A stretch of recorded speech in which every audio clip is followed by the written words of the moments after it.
Mi vecino taló el árbol de mi jardín mientras yo dormía y ahora quiere que yo pague los daños. Hay situaciones que uno no puede inventarse porque si las inventara nadie las creería. Esta es una de ellas. Un lunes por la mañana me desperté, bajé a prepararme el café, miré por la ventana hacia el jardín como hago todos los días, y noté algo que tardé unos segundos en procesar correctamente porque mi cerebro de las 7 de la mañana no estaba preparado para esa información, el árbol no estaba. El árbol que había estado en ese rincón del jardín desde antes de que yo comprara la casa, el árbol que daba sombra en verano y que mis sobrinos usaban de referencia para los juegos cuando venían a visitarme, el árbol que mi vecino llevaba meses diciéndome que era un problema, simplemente no estaba. En su lugar había un tocón, un montón de ramas cortadas apiladas prolijamente contra la pared medianera y una nota debajo de la puerta de mi casa. La nota, escrita a mano con una letra sorprendentemente cuidada para el nivel de descaro que implicaba su contenido, decía que mi vecino había procedido a retirar el árbol porque representaba un riesgo para su propiedad, que había contratado un servicio profesional para hacerlo, y que me adjuntaba la factura por el trabajo realizado esperando que yo la abonara en un plazo no mayor a 15 días. La factura era de $450. Mi árbol, mi jardín, mi propiedad. $450. Antes de que el café estuviera listo ya había decidido que este señor había cometido el error más costoso de su vida de vecindario. Me llamo Roberto. Tengo 43 años y vivo en una casa con jardín desde hace 6 años, cuando la compré con la idea romántica de tener un espacio verde propio después de años de departamentos.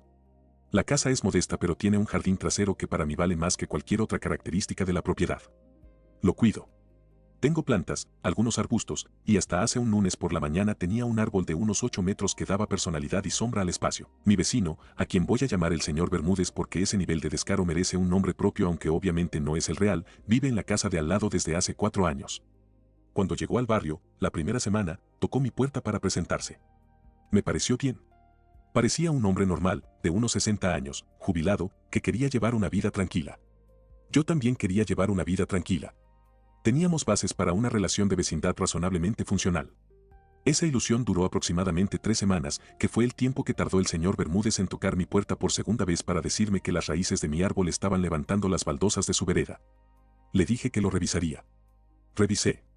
Las raíces efectivamente llegaban hasta el límite de las propiedades pero no más allá. Le dije eso. Me dijo que no estaba de acuerdo con mi evaluación. Me sugirió que contratara a alguien para podar las raíces. Le dije que lo consideraría. No lo hice de manera inmediata porque la situación no me parecía urgente y tenía otras cosas en que pensar. Eso, en retrospectiva, fue probablemente el combustible inicial de todo lo que vino después. No porque tuviera obligación de hacer nada, porque no la tenía, sino porque el señor Bermúdez es el tipo de persona que interpreta la falta de acción inmediata como una declaración de guerra. Las quejas siguieron llegando con una regularidad que habría sido admirable si no fuera exasperante. Cada 2 o 3 semanas el señor Bermúdez aparecía con una nueva preocupación relacionada con el árbol. Que las hojas caían en su jardín en otoño. Que las ramas rozaban su pared cuando había viento. Que la sombra del árbol le impedía que ciertas plantas suyas recibieran suficiente sol. Que en su opinión el árbol estaba enfermo y podría caerse en una tormenta y dañar su propiedad. Cada vez escuchaba, le decía que entendía su preocupación y le explicaba por qué en mi evaluación la situación no requería la acción que él demandaba. Las hojas en otoño son parte de vivir cerca de árboles, eso no es un problema legal. Las ramas estaban del lado de mi propiedad. La sombra no era mi responsabilidad. El árbol estaba sano, como había verificado un arboricultor que contraté precisamente para poder decirle al señor Bermúdez con evidencia profesional que el árbol no representaba el peligro que él insistía en que representaba. El informe del arboricultor fue claro, árbol en buen estado, sin señales de enfermedad, sin riesgo estructural inminente. Se lo entregué al señor Bermúdez en persona. Lo miró con la expresión de alguien que ha recibido información que contradice lo que quería escuchar y ha decidido que la información está equivocada. Me la devolvió diciendo que con todo respeto ese arboricultor no sabía lo que hacía. Con todo respeto, claro. Porque el señor Bermúdez siempre decía con todo respeto antes de decir algo que no tenía ningún respeto. La escalada fue gradual pero consistente. Después del informe del arboricultor, el señor Bermúdez cambió de táctica. Dejó de quejarse directamente conmigo y empezó a presentar quejas formales. Llamó al municipio para reportar el árbol como peligroso. El municipio mandó a alguien a inspeccionarlo. La inspección concluyó que el árbol no representaba un riesgo y que no había fundamentos para ordenar su remoción. El señor Bermúdez apeló la decisión. La apelación llegó a la misma conclusión. En este punto estábamos en el segundo año de convivencia y yo había tenido que dedicar tiempo, energía y una cantidad no despreciable de paciencia a defender mi derecho a tener un árbol en mi propio jardín, lo cual es una oración que nunca pensé que iba a tener que escribir. También hubo un periodo en que el señor Bermúdez intentó convencer a otros vecinos de que el árbol era un peligro colectivo. Habló con la señora del otro lado, con el matrimonio de la esquina, con el señor del frente. Todos me lo contaron. Ninguno consideraba que el árbol fuera un problema.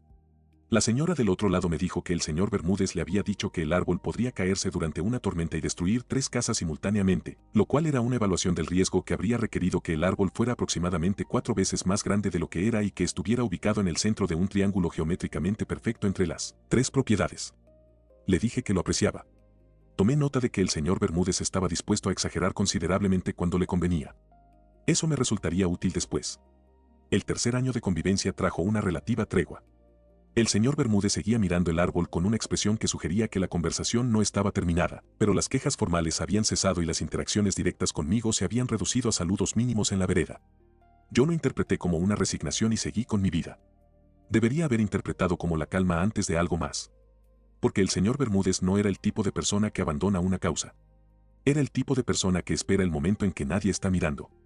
El lunes que cambió todo fue en pleno otoño, época en que yo normalmente duermo un poco más profundo porque el frío me lo permite. Me fui a dormir un domingo por la noche sin ninguna señal de que algo estaba por ocurrir. No escuché nada. No me desperté. Es probable que el trabajo se haya realizado temprano en la mañana, cuando el barrio todavía estaba en silencio y yo todavía estaba en la fase de sueño más profundo. Lo que sí escuché, y esto lo recuerdo con toda claridad, fue el sonido del camión que se llevó las ramas. Ese sonido lo incorporé a algún sueño sin despertarme. Me desperté por los medios habituales, la alarma del teléfono, bajé en pantuflas, fui a la cocina, encendí la cafetera, miré por la ventana, y tuve que procesar durante varios segundos lo que estaba viendo. O más exactamente lo que no estaba viendo.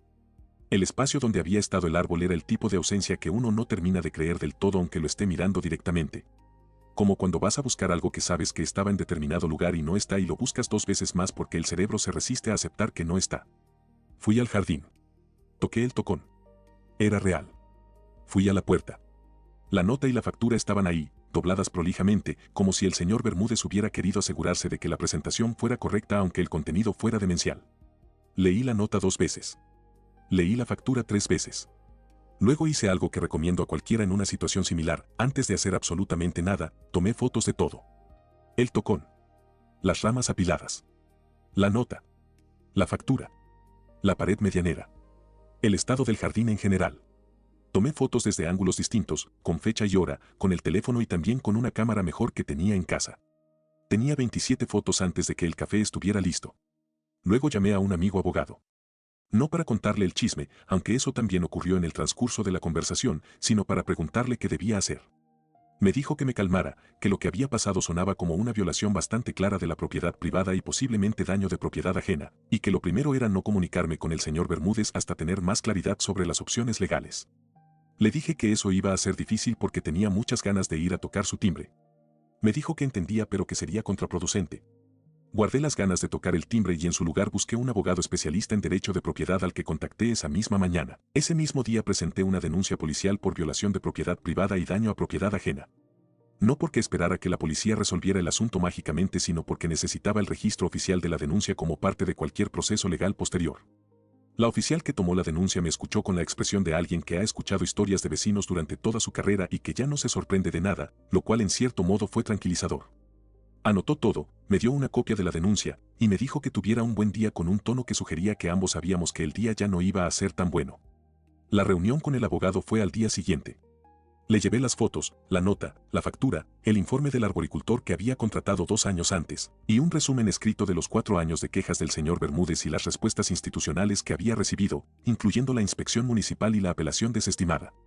El abogado leyó todo con una calma que contrastaba con mi estado interno, que seguía siendo una mezcla de incredulidad y una rabia que con el tiempo iba encontrando direcciones más concretas a las cuales apuntar. Me dijo que el caso era bastante claro desde el punto de vista legal. El árbol estaba en mi propiedad. El señor Bermúdez no tenía ningún derecho legal a talarlo sin mi consentimiento independientemente de las quejas que hubiera presentado, ninguna de las cuales había prosperado. Al haber talado el árbol sin autorización había cometido daño de propiedad ajena.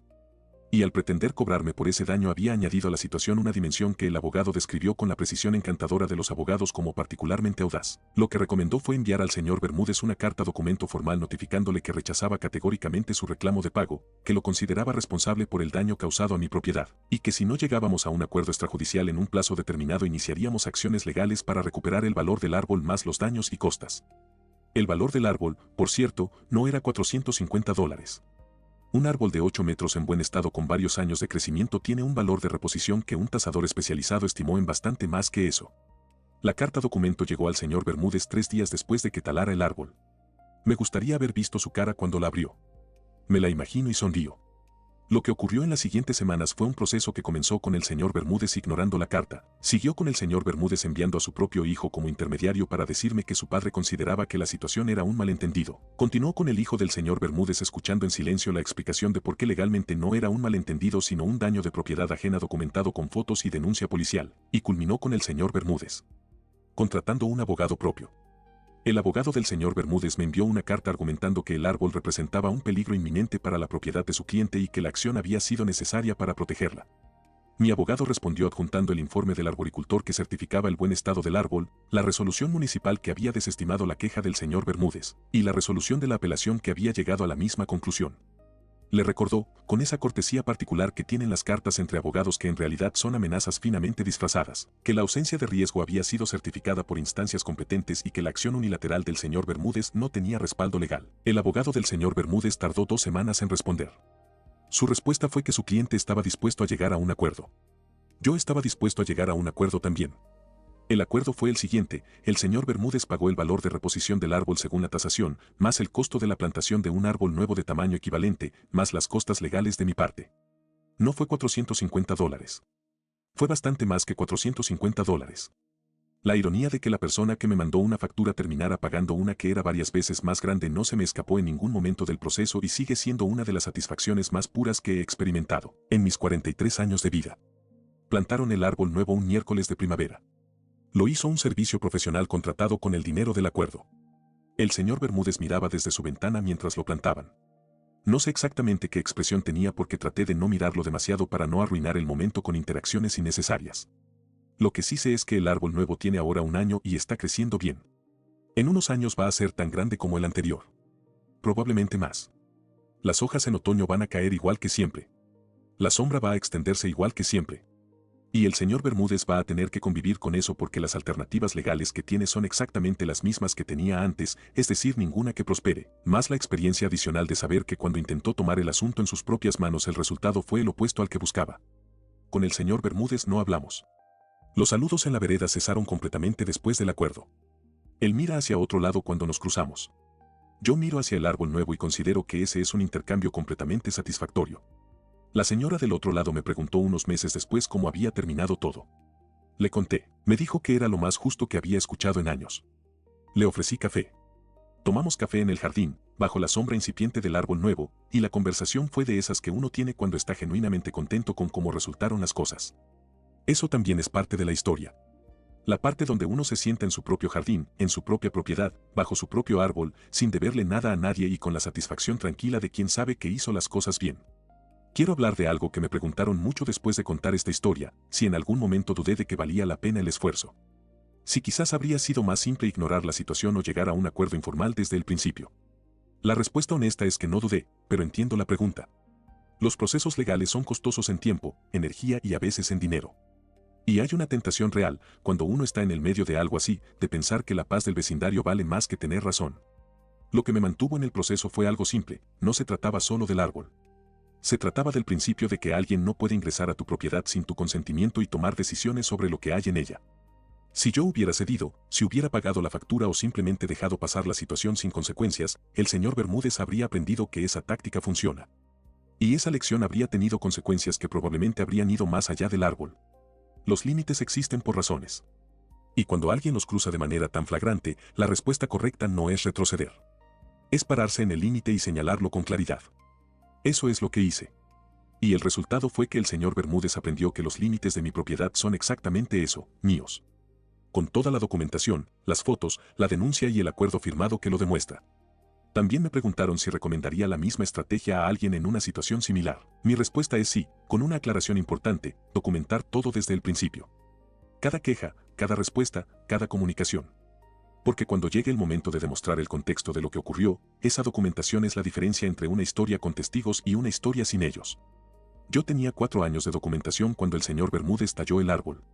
Eso hizo que mi posición fuera sólida desde el primer momento. Si hubiera esperado a que algo ocurriera para empezar a documentar, habría llegado al conflicto sin ese respaldo. Así que si hay alguien escuchando esto que tiene un vecino difícil, anoten las fechas, guarden los mensajes, tomen fotos cuando corresponda y conserven cualquier comunicación por escrito. No porque vayan a necesitarlo necesariamente, sino porque si lo necesitan, van a agradecer haberlo tenido. Eso es lo que aprendí. Y el árbol nuevo, que ya tiene 1 año y está creciendo bien en el mismo rincón del jardín donde estuvo el anterior, es el recordatorio permanente de que a veces la mejor respuesta a alguien que cruza un límite es hacerle ver exactamente qué tan costoso fue cruzarlo. Gracias por escuchar esta historia. Si les hizo sonreír aunque sea una vez, ya valió la pena contarla.